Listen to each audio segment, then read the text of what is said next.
الشیطان الرجیم بسم اللہ الرحمن الرحیم الحمد للہ الذی نور قلوب العارفین بنور معرفتہ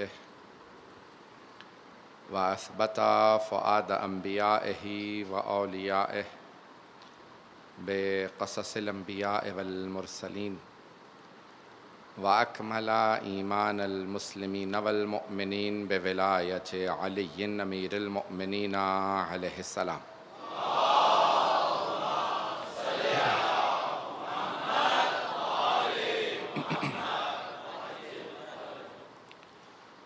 والصلاة والسلام والتحية والإكرام على أفضل الموجودات العبد المؤيد والرسول المسدد المصطفى الأمجد المحمود الأحمد أعني أبا القاسم محمد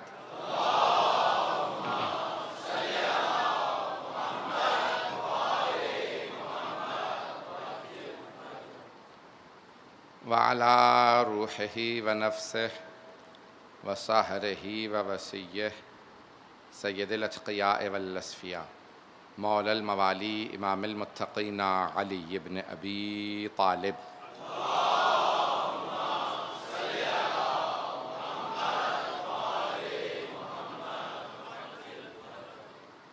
وعلى اوصیائه لا سیما بقیة اللہ فی الارضین روحی وارواح العالمین لتراب مقدمہ الفدا واللعنة الدائمة على أعدائهم أجمعين من الآن إلى قيام يوم الدين أما بعد فقد قال سيد الساجدين وزين العابدين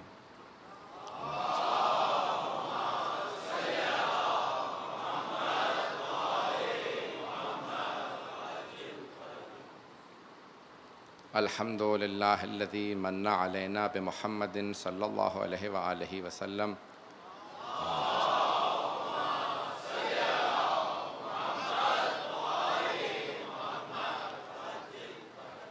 دون الأمم الماضية والقرون السالفة صلوات على محمد وآل محمد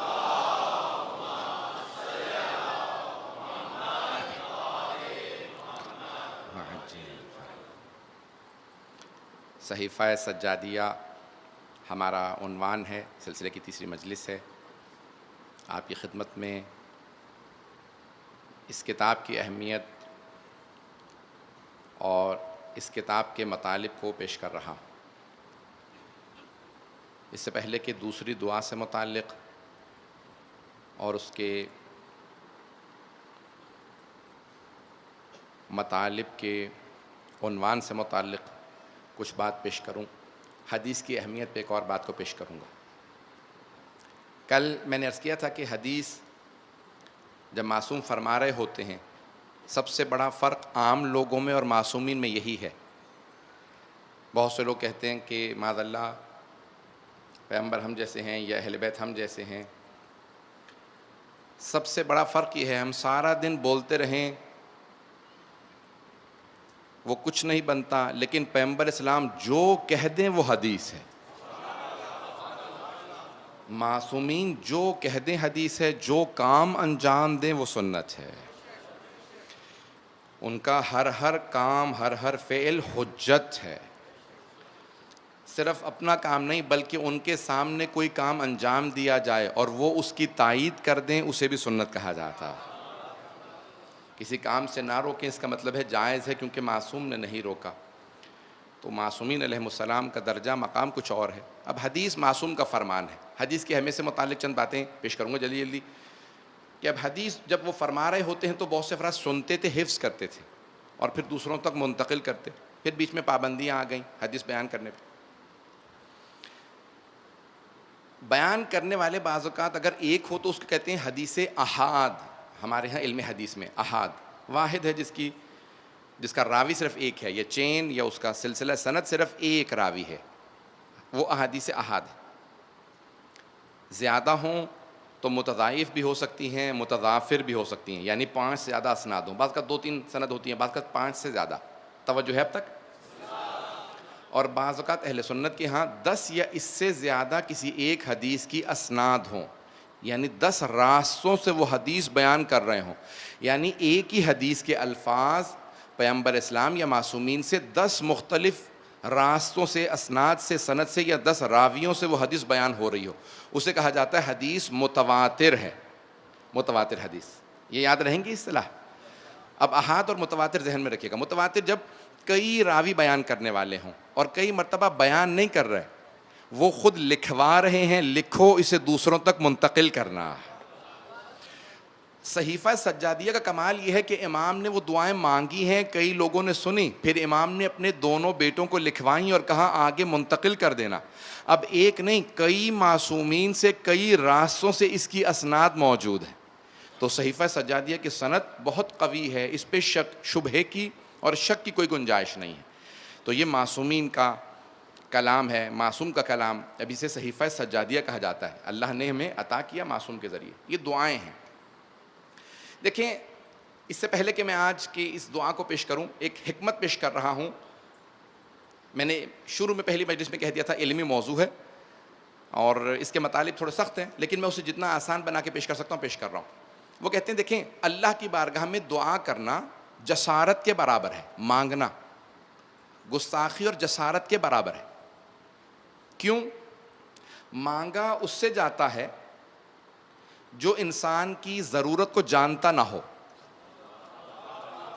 اگر بات پہنچ جائے. اور اللہ ہر شے کی ضرورت کو اس سے بہتر جانتا ہے، ہر انسان کی ضرورت کو اس سے بہتر جانتا ہے. جانور و پرندوں کی ہر ایک کی ضرورت کو اس سے بہتر جاننے والا خالق ہے.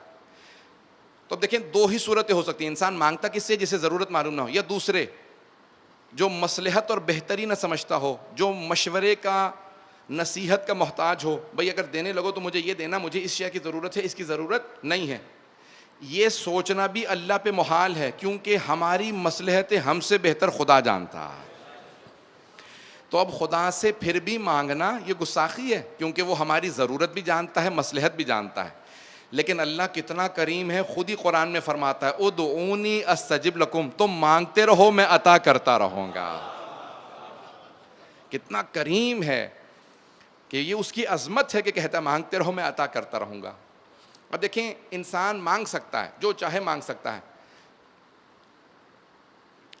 پورے مکتبے یا چلیں عالم اسلام کے اندر احادیث بہت زیادہ ہیں، فرمان، خطبے بہت، حبیب خدا کے، ائمہ علیہ السلام بہت فرامین موجود ہیں.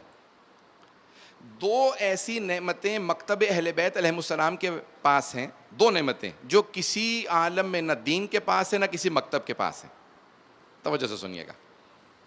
دو نعمتیں، میں علمی نعمتوں کی بات کر رہا ہوں. دو ایسی نعمتیں، دیکھیں قرآن کریم سارے عالم اسلام کے پاس موجود ہے، ہمارے پاس بھی، احادیث سب کے پاس ہیں. لیکن دو نعمتیں ایسی ہیں جو صرف ہمارے پاس ہیں، زیارات اور دعائیں. جتنی ہمارے پاس ہیں کسی کے پاس نہیں ہے.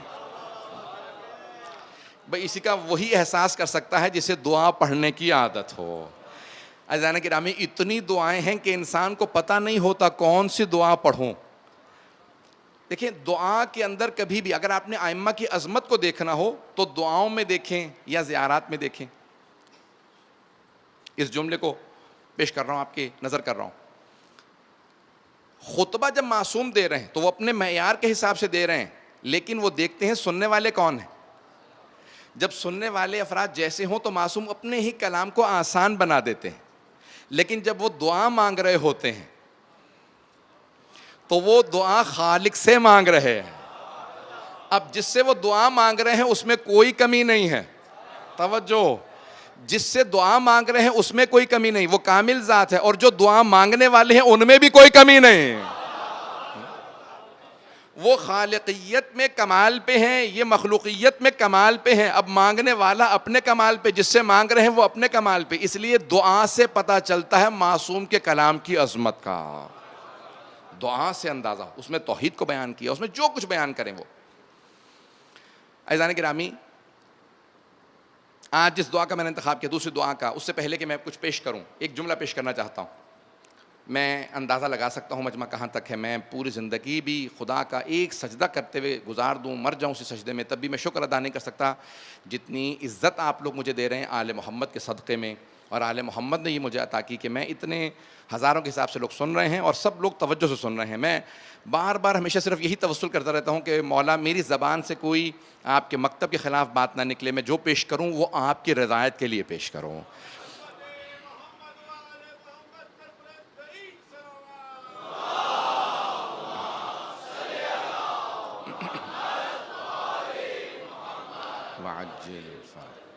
اس مطلب کو خاص طور سے اپنے نوجوانوں کے لیے, اور میں سب نوجوانوں کو تاکید کروں گا کہ تعلیم ضرور حاصل کریں, علم ضرور حاصل کریں. علم حاصل کرنا بہت ضروری ہے. مکتب اہل بیت کے ماننے والوں کے لیے تحصیل علم ضروری ہے. کبھی یہ نہ سوچیں میری عمر گزر گئی, نہیں, کبھی ایسا نہیں. ایک بہت بڑے دانشور نے, جو مسلمان بھی نہیں ہے, وہ کہتا ہے جب میں نے صحیفہ سجادیہ پڑھی تو پڑھنے کے بعد اس نتیجے پہ پہنچا کہ اگر آج کسی قابل ترین پروفیسر سے کہا جائے تمہارے پاس 5 سال ہیں, تمہیں پی ایچ ڈی دی جائے گی, اسکالرشپ دیا جائے گا, وظیفہ لگایا جائے گا, پیسے دیے جائیں گے, سکون سے بیٹھ کے ایک ایسی دعا لکھ دو, ایک ایسی دعا لکھ دو جیسی امام سجاد نے مانگی ہے. کہاں وہ 58 دعائیں جو صحیفہ سجادیہ میں موجود ہیں. اگر کسی سے کہا جائے نا کہ وظیفہ ملے گا, اسکالرشپ ملے گا, سکون, پی ایچ ڈی ملے گی, ڈگری ملے گی, پیسے ملیں گے, سکون سے آرام سے بیٹھ کے ایک دعا لکھ دو, 5 سال کی مدت ہے, تو کہا کوئی سوچ کے ایسی دعا نہیں لکھ سکتا جیسی امام نے فی البدی دعائیں مانگی ہیں. فی البدی یعنی جو سوچ کے نہیں, دعا بیٹھے ہیں مانگنے کے لیے, تو کلام صحیفہ سجادیہ بنتا چلا جا رہا. اللہ اکبر. جب میں سوچتا ہوں کہ ہم کس مکتب میں آئے ہیں کہ جہاں ائمہ علیہ السلام جب دعا مانگتے ہیں تو صحیفہ سجادیہ بن جاتی ہے, جہاں انبیاء سلام کر کے کہیں. اب ہم اس کے جملوں کو پیش کرنا چاہتے ہیں. آج دوسری دعا کا انتخاب کیا. امام نے خود ترتیب بتائی, یہ میں نے دعائیں مانگی ہیں, ان کو اس ترتیب سے لکھو. دوسری دعا جب شروع کرتے ہیں تو کہا پہلی حمد پہ ہے, تحمید, اللہ کی حمد کو بیان کیا. اور یہاں آج ہمیشہ جب یہ دعا شروع کریں گے اکثر ائمہ الحمدللہ سے شروع کرتے ہیں. اللہ نے اپنے کلام کو الحمد سے شروع کیا. تمام تعریفیں اللہ کے لیے, تمام تعریفیں اس ذات کے لیے جس نے, میں تو یہ کہتا ہوں تمام تعریفیں اس اللہ کے لیے جس نے محمد و آل محمد کو بنایا. جس کی مخلوق کیسی ہو وہ خالق کیسا ہوگا. تو عزیزان گرامی کے اب یہاں امام شروع کرتے ہیں. اب یہاں نعت بجا لا رہے ہیں, کہتے ہیں الحمدللہ الذی من علینا بمحمد صلی اللہ علیہ وآلہ وسلم.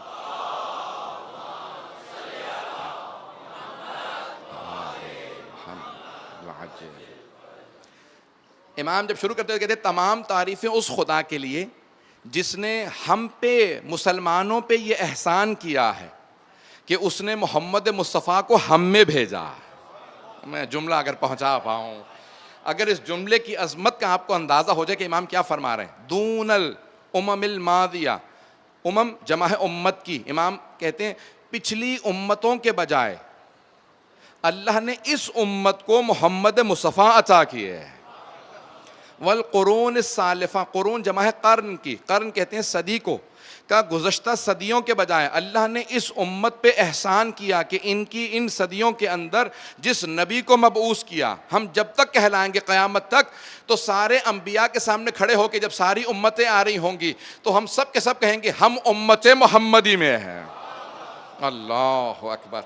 بہت بڑا جملہ ہے. میں آج صرف اس جملے پہ پڑھنا چاہتا ہوں کہ مولا فرما رہے ہیں کہ اللہ کا یہ منع لقد, اب قرآن کی آیت بھی ہے سورہ آل عمران آیت نمبر 164 میں, لقد من اللہ علی المؤمنین اذ بعث فیہم رسولا منہم یتلو علیہم آیاتہ ویزکیہم ویعلمہم الکتاب والحکمہ وان کانوا من قبل لفی ضلال مبین.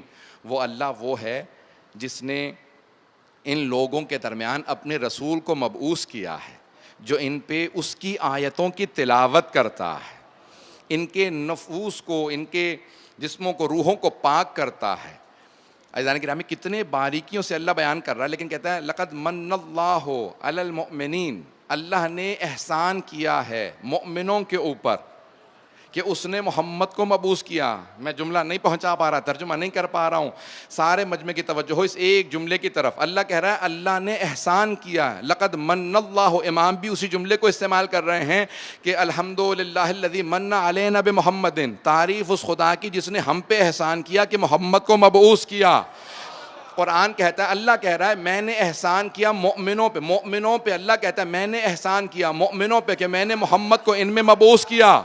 امام بھی کہتے ہیں تعریف اس خدا کی جس نے محمد کو مبعوث کیا. توجہ, وہ خدا جس نے ساری نعمتیں ہمیں دی ہیں, اتنی نعمتیں دی, کسی نعمت پہ نہیں کہا ارے دیکھتے نہیں پانی میں نے بھیجا. اتنی نعمتیں دینے کے بعد کبھی نہیں کہتا میرا احسان تو یاد رکھو, میں نے تمہیں یہ نعمت دی ہے, لیکن نہ جانے اس نے محمد کو کس طرح سے بنایا ہے کہ وہ کہتا ہے سب کچھ دیا, لیکن وہ اللہ وہ ہے کہ جس نے مومنوں کو محمد جیسا نبی عطا کیا.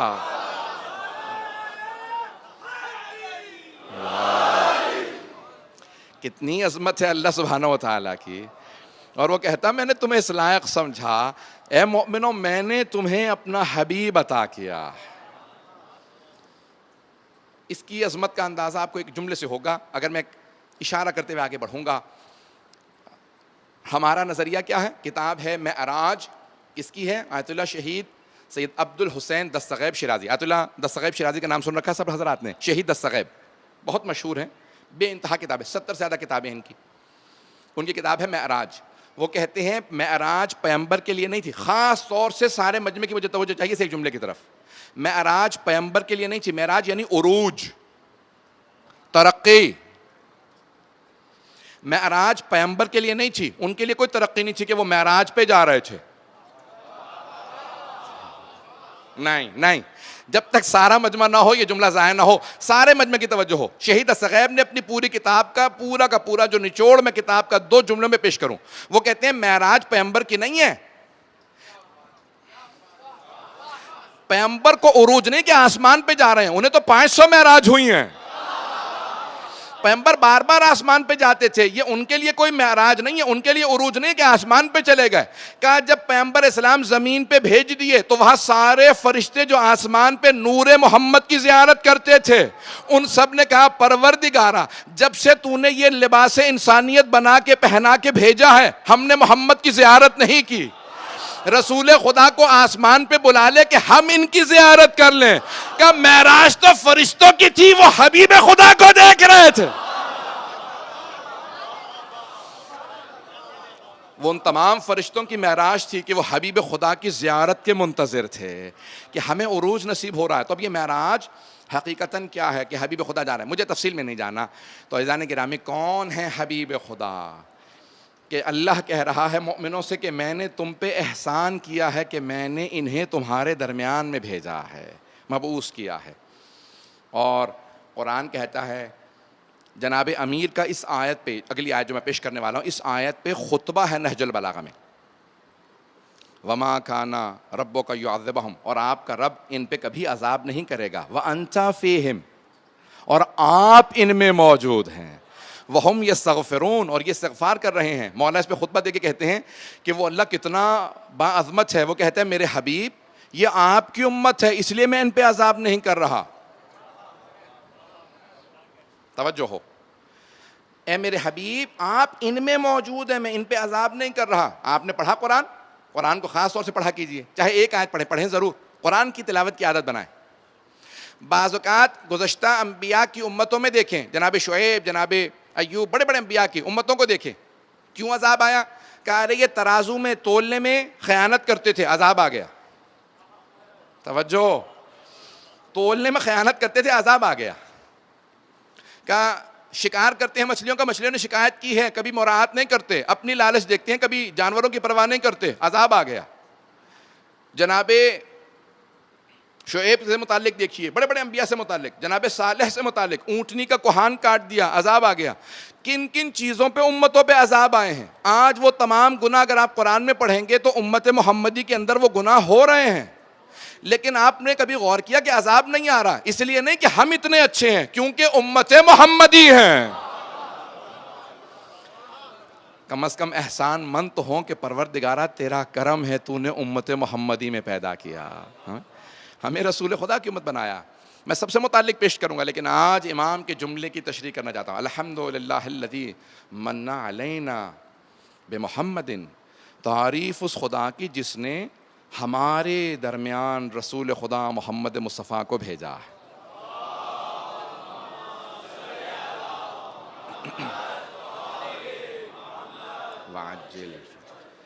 دعاؤں میں جہاں پہ بھی جائیں آپ، کسی بھی امام کی دعا ہو، امیر المؤمنین علی بن ابی طالب علیہ السلام سے لے کے 12ویں امام تک کی سب کی دعاؤں میں دیکھیں رسول خدا کا خاص ذکر ملے گا۔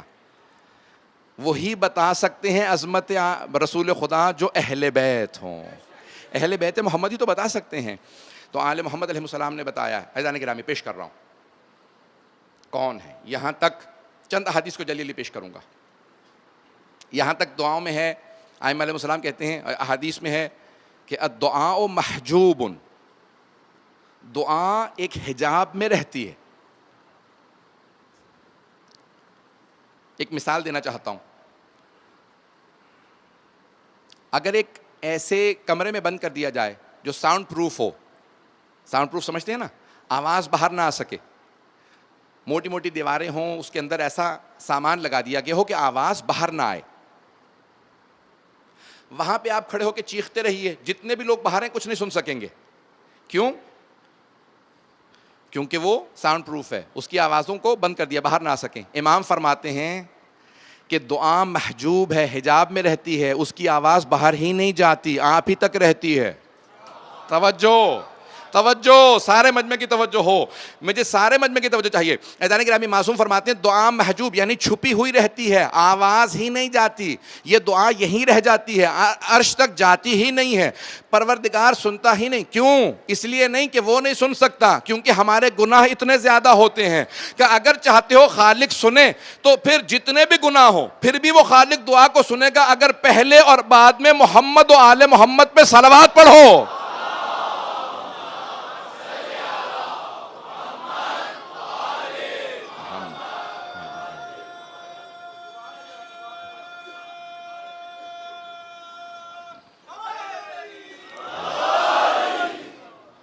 دعا تب تک حجاب میں ہے حتی یصلی، جب تک کہ صلوات نہ بھیج دی جائے محمد و آل محمد پہ۔ تو عزیزان گرامی یہ سارے حجابات خود بخود کھلنے لگتے ہیں جب ان کو یاد کرنے کے بعد انسان دعا مانگتا ہے۔ تو اب ائمہ علیہ السلام نے دعاؤں کو شروع کیا حبیب خدا کے نام سے، ہمیشہ ان پہ درود بھیجا۔ آئیں ذرا ایک اور چند احادیث حبیب خدا سے متعلق پیش کرنا چاہتا ہوں کہ ان سے متعلق کیوں۔ اب ایک سیرہ حلبیہ سے پیش کر رہا ہوں، شیعہ سنی کتابوں میں موجود ہے، جلد نمبر 1 کے اندر ہے۔ جب میں پیش کرتا ہوں یہ تو میرے اپنے رونگٹے کھڑے ہو جاتے ہیں، جب اس کو پڑھتا ہوں، جب دہراتا ہوں کیفیت بدل جاتی ہے۔ کہ اللہ نے جناب موسیٰ کو کہا، اے موسیٰ کلیم اللہ، میرا ایک مقرب بندہ، بہت میرا مقرب تھا، میرا ولی تھا، اس کا انتقال ہو گیا ہے ایک بستی میں، لوگوں نے اسے دفنایا نہیں ہے، آپ جائیے جا کے اس مقرب بندے کو دفنا دیجئے۔ جناب موسیٰ چلے، اٹھے، پہنچے، اس بستی میں آئے، اور آنے کے بعد بستی والوں سے پوچھا، کہا اللہ کا ایک مقرب بندہ تمہارے درمیان انتقال کر گیا، مجھے اس کا نام بتاؤ۔ سب ایک دوسرے کو دیکھنے لگے، کہا کوئی اللہ کا مقرب بندہ انتقال کر گیا؟ کہا نہیں۔ کہا اے موسیٰ، ہماری بستی میں اللہ کے کسی مقرب بندے کا انتقال نہیں ہوا۔ جناب موسیٰ نے کہا پروردگارہ تو نے اسی بستی میں بھیجا تھا۔ کہا موسیٰ اسی بستی میں انتقال ہوا۔ کبھی تمہارے درمیان میں ہے؟ اللہ کہتا ہے اسی بستی کے اندر ہے۔ سب ایک دوسرے کو دیکھنے لگے، پوچھنے لگے، ہر گھر میں پوچھا، بستی چھوٹی سی تھی، کہ اس گھر میں کسی اللہ کے مقرب کا، کسی مقرب بندے کا، اللہ کا بہت قریبی ہو، اللہ کا محبوب ہو، اس کا انتقال ہوا؟ کہا نہیں۔ جناب موسیٰ نے کہا اچھا کسی کا انتقال ہوا؟ کہا ہاں، ایک بہت گنہگار تھا، بد کردار تھا، ہم اس کا جنازہ اٹھا کے کوڑے پہ پھینک آئے ہیں، ہم نے اسے دفنایا نہیں ہے۔ تو جناب موسیٰ گئے، کہا پروردگارہ کہیں یہی تو نہیں ہے؟ کہا ہاں موسیٰ یہی میرا مقرب تھا۔ توجہ رکھیے گا میرے ساتھ، کہ یہی میرا مقرب تھا۔ جناب موسیٰ نے اٹھایا، اسے غسل و کفن دیا، جنازہ پڑھایا، دفنایا، پھر سوال کیا کہ پروردگارہ یہ ساری بستی کہتی ہے گنہگار تھا، تو کہتا ہے تیرا مقرب تھا، پروردگارہ راز کیا ہے؟ کہ موسیٰ بستی بھی صحیح کہتی ہے، انہوں نے صرف اس کے گناہ دیکھے۔ توجہ، کہ بستی بھی صحیح کہتی ہے, انہوں نے صرف اس کے گناہ دیکھے ہیں. کہ پروردگارہ تجھے کیوں اتنا پسند تھا, تیرا اتنا مقرب کیوں بنا؟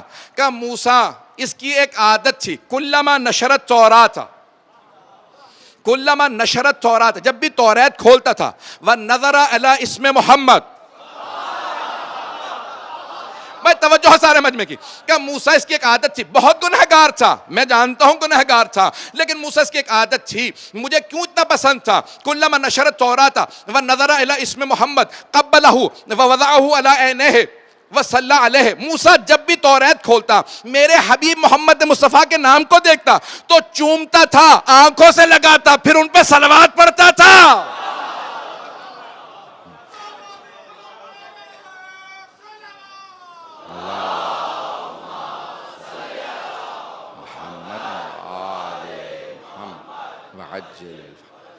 کہ جب بھی توریت کھولتا میرے حبیب کے نام کو دیکھتا, بہت چوم کے آنکھوں سے لگاتا, ووضعہ علی عینیہ, اپنی آنکھوں سے لگاتا, وصلی علیہ, ان پر ان کی آیت پہ درود پڑھا کرتا تھا.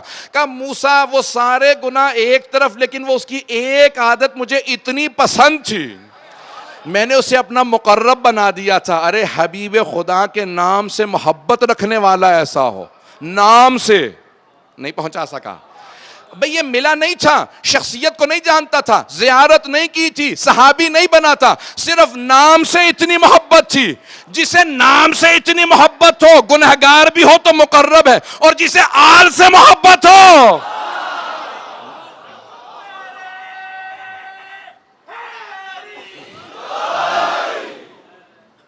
عزیزان گرامی, یہ حبیب خدا کا نام ہے جو تمام حجابات کو ہٹاتا ہے. کبھی بھی کوئی گناہ نہ کرے رسول خدا کا نام لے کے, رسول خدا کا نام برکتوں کا, نعمتوں کا سبب بنتا ہے.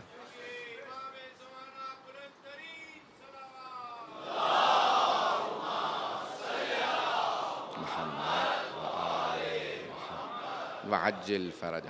تو عزیزان گرامی, آپ نے دیکھا قنوت کے اندر بھی جب ہم دعا مانگتے ہیں تو پہلے اللہم صلی علی محمد وعلی محمد پڑھتے ہیں, آخر میں بھی. کیوں مولا یہ صلوات ہی کیوں قبول ہے؟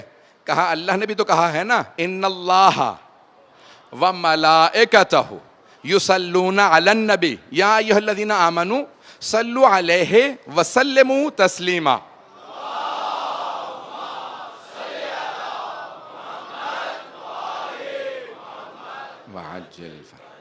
کیونکہ اللہ کہتا ہے وہ اور اس کے ملائکہ بھی رسول خدا پہ درود و سلام بھیجتے ہیں, اے ایمان والو تم بھی درود و سلام بھیجو. تو اس لیے یہ وہ عبادت ہے جو کسی حالت میں رد نہیں ہے. اگر ابتدا رد نہ ہو, انتہا رد نہ ہو, تو پھر جو درمیان میں شے ہوگی وہ بھی رد نہیں ہوگی. تو اس لیے دعا کو ہمیشہ جب بھی رکھو درمیان میں رکھو درود و صلوات کے. ایک جملہ پیش کر رہا ہوں. اب ہم یہ, کیونکہ آیت میں ہے ان اللہ و ملائکتہ یصلون علی النبی, نبی پہ درود بھیجتے ہیں, تو ہم کیوں کہتے ہیں اللہم صلی علی محمد وعلی محمد؟ ہم بھی کہتے ہیں اللہم صلی علی محمد. توجہ ہے بھائی, آیت نے کہا ہے یصلون علی النبی, نبی پہ درود بھیجتے ہیں, نبی پہ سلام بھیجتے ہیں. تو پھر ہم کیوں آل کو لازماً شامل کرنا سمجھتے ہیں, لازم سمجھتے ہیں؟ تو کیونکہ حبیب خدا نے فرمایا, سارے صحابہ کا مجمع تھا, لا تصلوا علیہ صلاۃ البترا, مجھ پہ دم بریدہ صلوات مت بھیجا کرو. قیل یا رسول اللہ ما صلاۃ البترا, صحابہ کرام رضوان اللہ تعالی علیہم اجمعین نے کہا کہ یا رسول اللہ یہ دم کٹی صلوات کیا ہوتی ہے, دم بریدہ صلوات کیا؟ کہ جب تم مجھ پہ صلوات بھیجتے ہو میری آل کو شامل نہیں کرتے, تو یہ دم بریدہ صلوات ہے. جب بھی مجھ پہ درود بھیجو, صلوات بھیجو, تو میری آل کو ضرور شامل کرو, کیونکہ میرے دشمن مجھے ابتر کہا کرتے تھے, اللہ نے مجھے کوثر عطا کیا.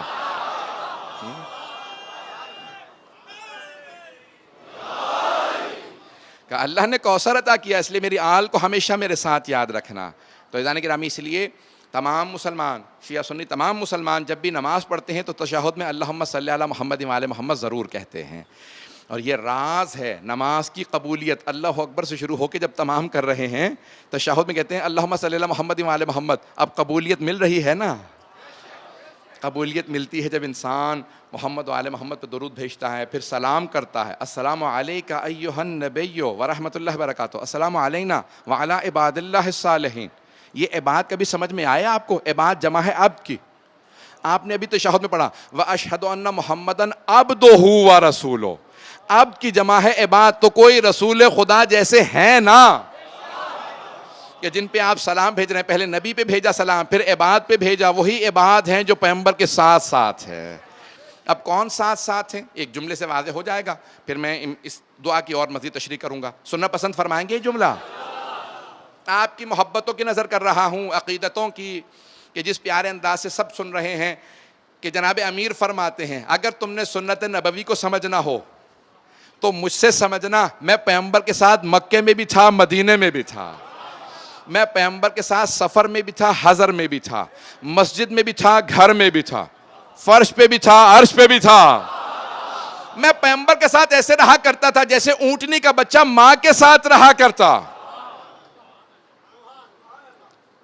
مجھے توجہ چاہیے اس جملے کی طرف۔ جب بھی معصوم کوئی مثال دے اس میں حکمت ضرور ہوتی ہے۔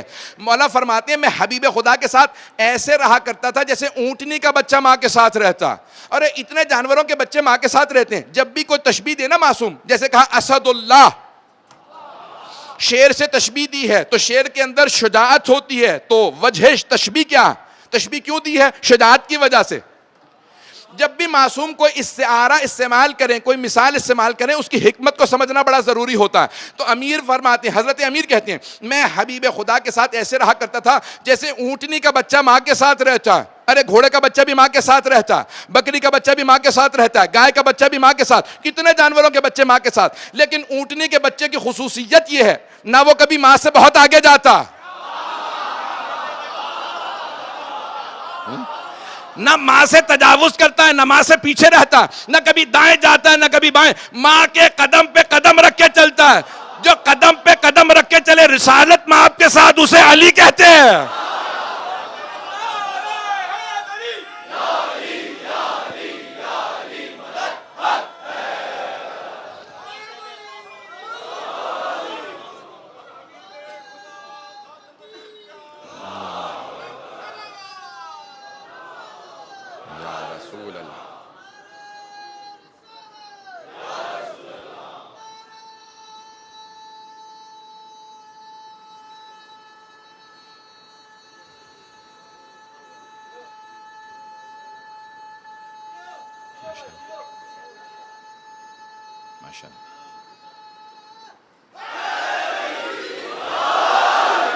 ماشاء اللہ۔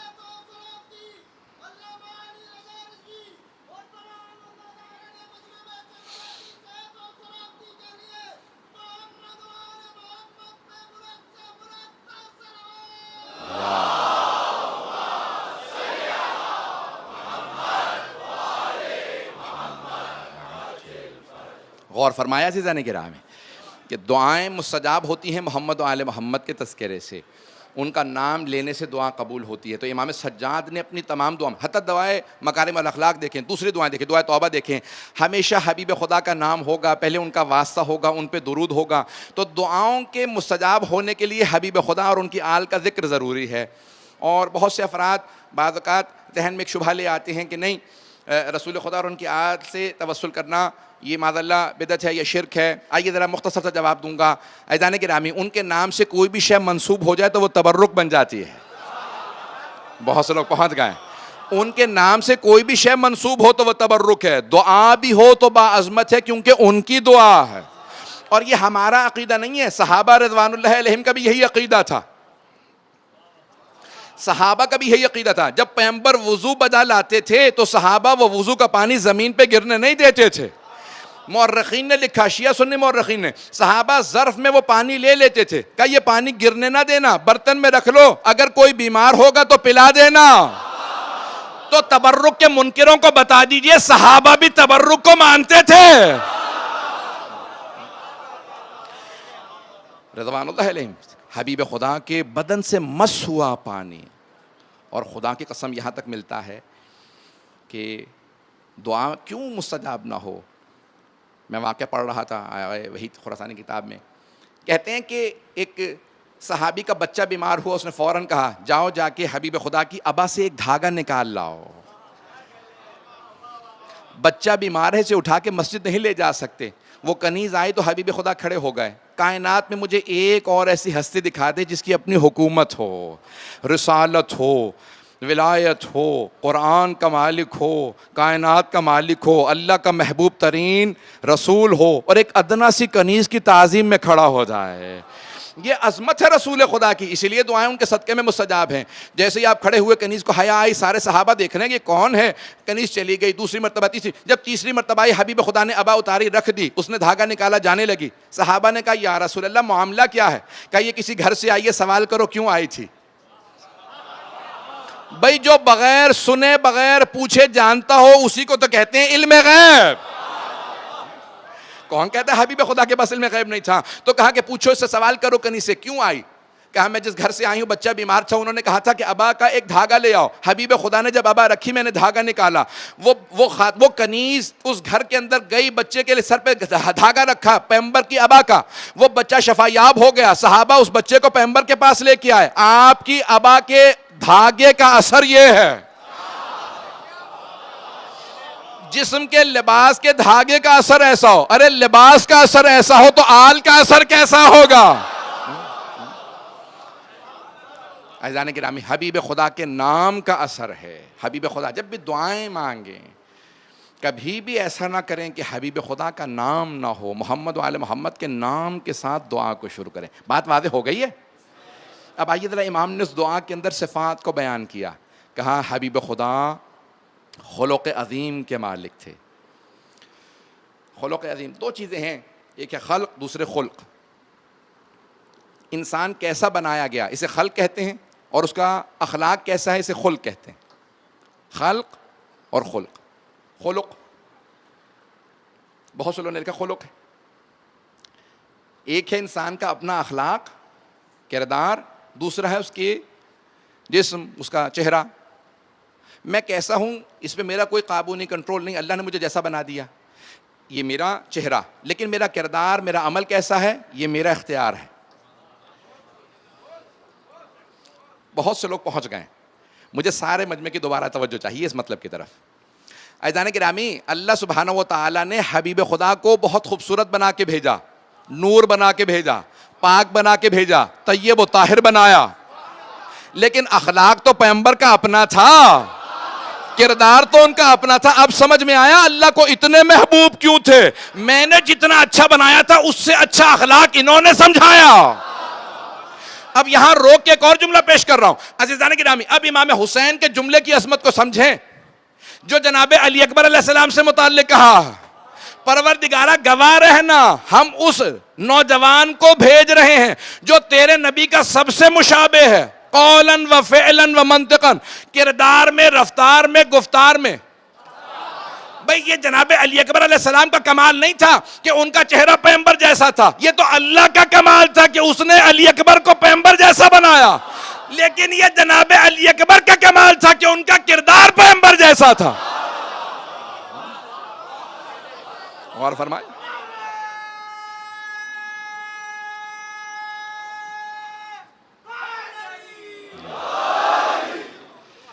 عزیزان گرامی، یہ جناب علی اکبر علیہ السلام کا کمال ہے کہ انہوں نے اپنے کردار کو اتنا بلند کیا کہ حسین جیسی باعظمت ہستی کہنے پہ مجبور ہوں کہ گواہ رہنا پروردگارہ یہ سب سے مشابہ ہے اپنے کردار میں بھی تیرے حبیب سے. یہ عظمت ہے. عزیزان گرامی، اس لیے دوبارہ اب یہاں پہ امام کہتے ہیں کہ جو سب سے باخلق، اخلاق میں ان سے بہتر کوئی نہیں. اخلاق کیا شے ہے مجھے آج اسی کو پیش کرنا، پھر انشاءاللہ دعائے مکارم الاخلاق کو پیش کروں گا کسی دن تو اس میں تفصیلی. اگر آج کی اس تقریر کے اندر حبیب خدا کے اس ایک پہلو کو میں پیش کر پایا تو میں سمجھتا ہوں کہ حق ادا ہو جائے گا. اخلاق کیا شے ہے؟ پوچھا معصوم سے تو پانچویں امام نے فرمایا روز قیامت انسان کے نامہ اعمال میں، عمل میں، یعنی عقیدے میں نہیں، عمل میں سب سے افضل شے اس کا اخلاق ہوگا. عمل میں پوچھا مولا اخلاق میں سب سے بنیادی شے کیا ہے؟ کہا مسکراہٹ. جو آدمی مسکرا کے بات کرتا ہے وہ ویسے ہی دلوں میں گھر کر لیتا ہے. اور رسول خدا کی صفت لکھی گئی ہے. اگر بات پہنچ جائے میرے نوجوان بچوں تک، میرے بھائیوں تک، بے بزرگ تو لطف اندوز ہو رہے ہیں، میں چاہتا ہوں میرے بھائی، میرے بچے، خاص طور سے اتنے نوجوان ماشاءاللہ موجود ہیں، جناب سیدہ سب کو سلامت رکھیں. تو میرے بچے خاص طور سے سنیں، مسکرا کے بات کرنا. مسکرا کے بات کرنے سے انسان دل میں گھر کرتا ہے. کانا رسول اللہ دائماً یتبسم، حبیب خدا ہمیشہ تبسم فرماتے تھے، ہمیشہ مسکراتے رہتے۔ جناب امیر سے متعلق ان کے دشمنوں نے سب سے بڑی تنقید یہی لکھی ہے کہ یا علی گھمسان کا رن پڑا ہوا ہے، سارے بھاگ رہے ہیں، آپ پھر بھی مسکرا رہے ہیں۔ پتہ نہیں توجہ ہے یا نہیں۔ جناب امیر ہمیشہ مسکراتے رہتے تھے، ائمہ اہل بیت ہمیشہ مسکراتے تھے۔ ایک بہت بڑے علم نفسیات کے ماہر نے، سائیکالوجسٹ نے تحقیق لکھی ہے، وہ کہتا ہے کہ اگر آپ ٹیلی فون پہ بھی بات کر رہے ہوں، اگر آنکھیں چڑھا کے بات کریں تو اگلے پہ اور اثر ہوگا، اور ٹیلی فون پہ بھی مسکرا کے بات کریں تو سننے والے پہ اثر کچھ اور ہوگا۔ پتہ نہیں بات پہنچی نہیں پہنچی۔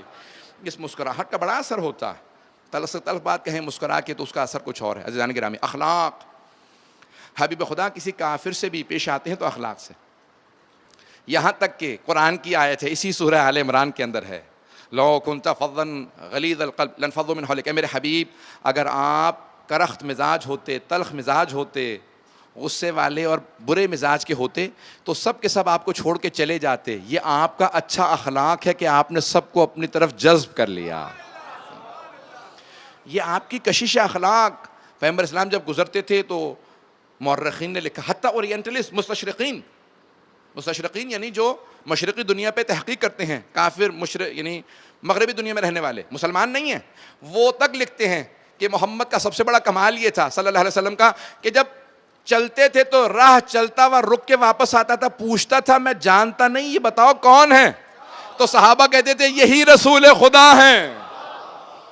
شخصیت اتنی پرکشش تھی، مسکراہٹ، ٹھیک ہے نور منور، حبیب خدا کا وجود زندہ معجزہ ہے، لیکن آپ کی ہستی مسکراہٹ، آنکھیں دعوت دینے والی۔ پیغمبر اسلام اپنا چہرہ ایسا تھا کہ جو دیکھتا تھا وہ خود بخود گرویدہ ہوتا تھا۔ شخصیت، عزیزان گرامی، ہمارے نوجوان، ہمارے بچے جب کسی کو دعوت دیں اخلاق سے پیش آئیں۔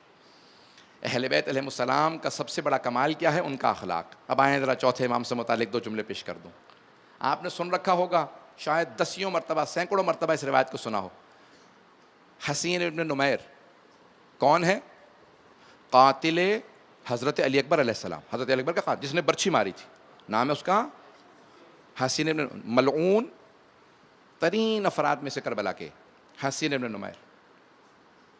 ایک مرتبہ کہیں سفر میں امام سجاد علیہ السلام کے پاس آ گیا، جانتا نہیں تھا امام سجاد کا قافلہ ہے، روکا، کہا مجھے پیاس لگی ہے، شدت سے پیاس لگی، پانی پلا دیجئے۔ امام نے عماری کا پردہ کھول دیا، پانی دیا، اس نے چہرہ دیکھا، پہچان گیا فوراً کہ یہ سید الساجدین ہے۔ اس نے جلدی سے پانی پیا اور دوڑنے لگا۔ جب دور چلا گیا نا کہ اب میں بہت دور ہوں، یہ مجھے، ائمہ علیہ السلام پیچھا نہیں کرتے تھے، کسی کا پیچھا نہیں کرتے تھے، تعاقب میں نہیں جاتے تھے، جو آ جاتا تھا اگر قاتل تو پھر تو وہ دور دوڑا، بھاگ کے جب دور چلا گیا نا تو اس نے آواز ہی کہا، اے سید سجاد آپ مجھے پہچانے نہیں، میں آپ کہہ رہا ہوں۔ اس نے جس طرح سے بھی کہا، اس نے کہا آپ مجھے پہچانے نہیں۔ امام نے کہا نہیں، میں تجھے پہچان گیا تھا، تو میرے بھائی کا قاتل ہے۔ کہا آپ پہچان گئے تھے؟ امام نے کہا، کہا پھر بھی آپ نے مجھے پانی پلا دیا، ہم نے تو آپ کا پانی بند کر دیا تھا۔ مولا نے کہا وہ تیرا کردار تھا، یہ میرا کردار۔ امام کی عظمت کیسی ہے، جب وہ قاتل بھی سائل بن کے، پیاسا بن کے آئے تو امام کہتے ہیں نہیں، اس وقت قتل نہیں کروں گا، تو اس وقت میرے ہاتھوں نہیں مارا جائے گا، ہاں تو واجب القتل ہے، لیکن اس وقت تجھے یاد آئے کہ پیاس کیسی ہوتی ہے۔ عزیزان گرامی، تاریخ نے بیان کیا ہے کہ امام سجاد نے جب دعائیں مانگی تو حتیٰ دشمن بھی سن کے روتے تھے امام کی دعائیں، دشمن بھی۔ اور جانتے کیا کہتے تھے؟ سید سجاد کی دعا میں بڑا اثر ہے، آواز میں بڑا اثر ہے۔ پوری دنیا میں رسم ہے، پہلی محرم کو مدینے سے روانگی کے مصائب پڑھے جاتے ہیں۔ تفصیل سے نہیں پڑھوں گا، مختصر جتنا ہو سکے پیش کروں گا آپ کی خدمت میں۔ امام سجاد علیہ السلام بھی اس قافلے میں ہیں، لیکن سارے مورخین نے لکھا ہے پانی بھرنے کی ذمہ داری حضرت عباس علیہ السلام کی تھی، اور جناب عباس نے بے انتہا مشکیزے پانی کے، ایک اونٹ نہیں، اونٹنیوں پہ کتنی ہی اونٹنیوں کو پانی سے لادا۔ ارے اتنا پانی؟ ہاں، کہیں پانی کی قلت نہیں ہونی چاہیے، پانی کہیں ختم نہ ہو جائے، کیونکہ ہمارے ساتھ مستورات بھی ہیں، بچے بھی ہیں۔ حضرت عباس کی عظمت کو دیکھیں، ہمارے ساتھ خواتین بھی ہیں، بچے بھی ہیں۔ ایک بات اور کہوں گا، محرم ہے، ایک کام ضرور کیجئے گا اس محرم میں، اگر آپ کہیں پہ بھی کالج میں، اسکول میں، یونیورسٹی میں، کہیں پہ آپ نوکری کرتے ہوں، ہر آدمی کو کہیں اگر پیاسے ہوں تو مجھ سے کہیں، میں آپ کو پانی پلاؤں گا، اور نیت کر لیں امام حسین کی محبت میں پانی پلا رہا ہوں، اور ہر دفعہ جب کسی کو پانی دیں تو فوراً کہیں اے حسین آپ کی بھوک پیاس پہ قربان۔ تو اس مہینے میں ہر آدمی کوشش کرے دوسرے کو پانی پلائے۔ امام حسین کے نام پہ پانی پلانا شفاعت کا سبب بنتا ہے، شفاعت کا سبب بنتا ہے۔ تو اب ایک مرتبہ بہت بڑا مورخ اور یا راوی عبداللہ ابن سنان محاربی یا کوفی، وہ کہتا ہے میں نے سنا امام حسین علیہ السلام مدینہ چھوڑ کے جا رہے ہیں، میں فوراً امام حسین کے گھر آیا دیکھنے کے لیے مدینے والے رسول خدا کے نواسے کو کیسے رخصت کرتے ہیں۔ آپ نے سن رکھا ہے کہ امام حسین سب سے پہلے اپنے نانا کے روضے پہ گئے ودا کرنے، اور خود فرماتے ہیں میں نے اتنا گریہ کیا، قبر سے لپٹ کے گر گیا، اتنا رویا، نانا آپ کی امت مجھے آپ کی قبر سے جدا کر رہی ہے، آپ کے روضے سے جدا کر رہی ہے۔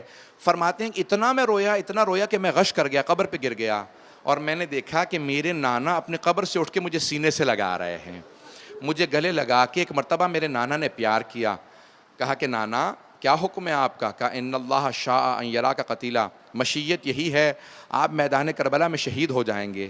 کہا میں نے صرف ایک اور سوال کیا، نانا میری بہنوں سے متعلق کیا حکم؟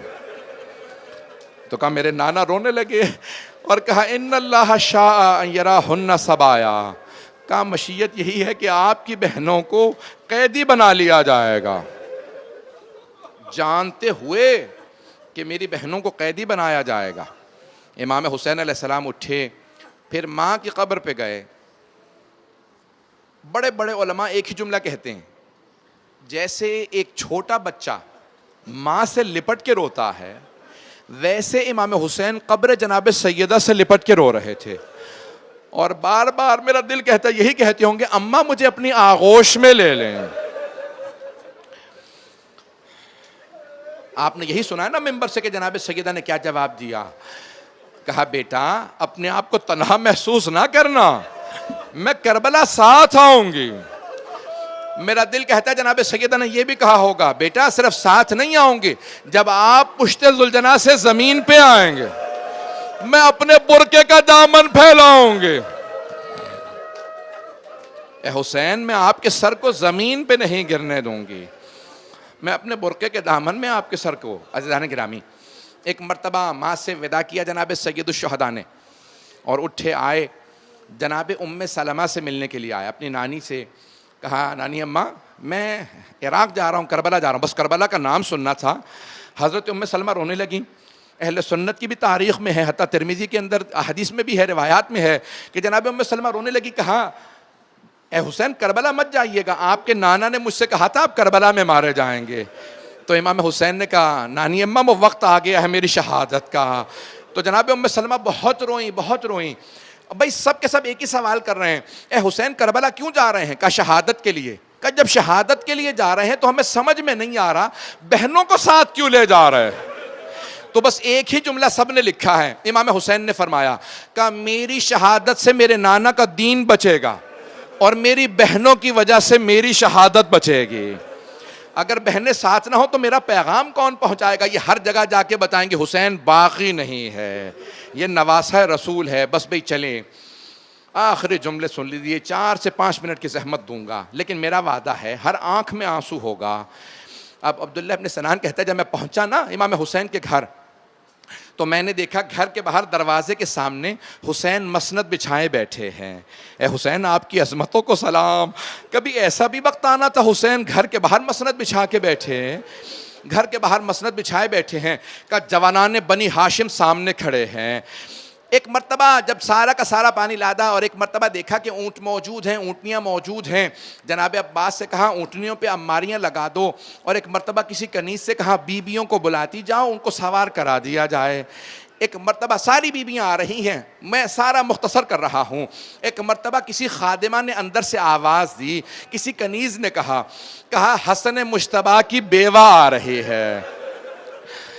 سید الشہداء نے آواز دی, قاسم عبداللہ آگے بڑھو, ماں کو ناقہ پہ سوار کرا دو. ایک بیٹے نے اپنا گھٹنا زمین پہ رکھا, اماری کا پردہ ہٹایا, دوسرے نے بازو تھاما, کہا مادر گرامی ناقہ پہ سوار ہو جائیے. اتنے میں کسی نے اندر سے کنیز نے آواز دی, ارے لیلا آ رہے ہیں. آواز دی, علی اکبر ماں کو سوار کرا دو. میرا دل کہتا یہ بیویاں سوچتی ہوں گی آج تو سوار کرا دیا. اجرکم اللہ, اجرکم اللہ. بس بھئی راوی کہتا ہے اتنے میں اندر سے آواز آئی, علی کی بیٹی ام کلثوم تشریف لا رہی. راوی کہتا ہے میں نے دیکھا حسین نے آواز دی, عباس آگے بڑھو, علی اکبر آگے بڑھو, قاسم عبداللہ اون محمد سوار کراؤ. ایک نے اماری کا پردہ ہٹایا, کسی نے گھٹنا زمین پہ رکھا, ایک نے بازو تھاما, جناب ام کلثوم کو سوار کرا دیا. بس بھئی راوی کہتا ہے کہ ایک مرتبہ اندر سے آواز آئی, علی کی بیٹی زینب کبریٰ, ارے زینب کبریٰ تشریف لا رہی ہیں. اجرکم اللہ, اجر.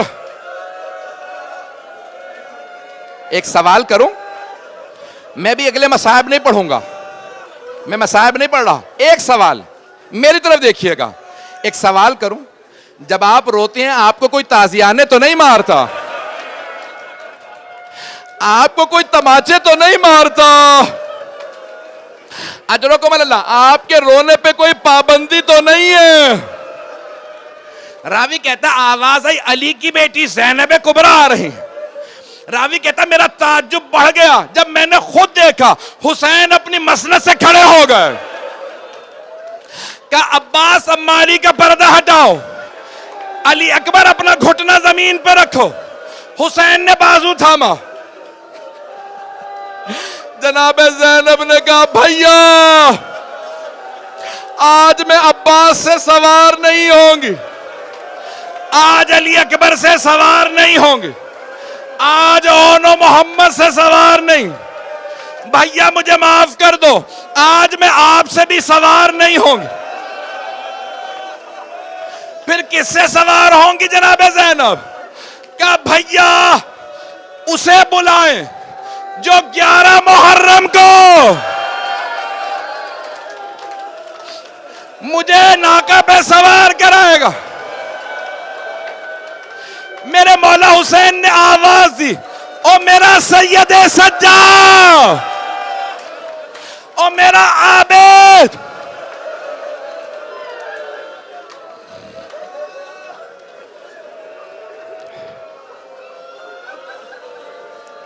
اجرکم اللہ. میں تمام کر دیتا, لیکن جب یہاں تو امام سجاد نے بازو تھاما سوار کرا دیا.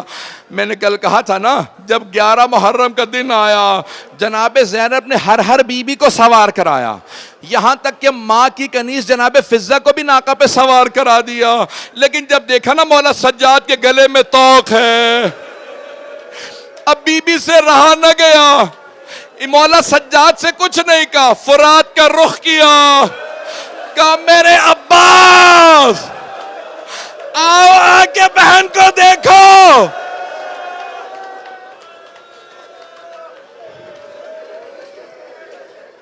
الا لعنت اللہ علی القوم الظالمین وسیعلم الذین ظلموا ای منقلب ینقلبون. 2 منٹ بیٹھیں گے, میں دعا کروا دوں. جب آنکھ میں آنسو ہو دعا رد نہیں ہوتی.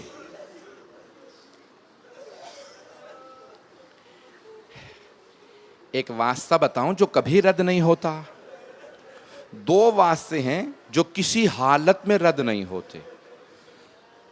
کسی معصوم کا واسطہ رد نہیں ہے, لیکن ائمہ علیہ السلام بعض اوقات کسی کا حق مارنے کی وجہ سے نہیں سنتے. لیکن دو ایسے واسطے ہیں کہ اگر دشمن اہل بیت بھی یہ دو واسطے دے تو رد نہیں ہوتی دعا. دو واسطے جانتے ہیں کون سے دو واسطے ہیں؟ معصوم فرماتے ہیں ایک واسطہ جناب فاطمہ سلام اللہ علیہ, کوئی بھی واسطہ دے, پروردگارہ جناب فاطمہ کا واسطہ. کون سا واسطہ؟ پروردگارہ اس ہاتھ کا واسطہ جو پہلو پہ تھا.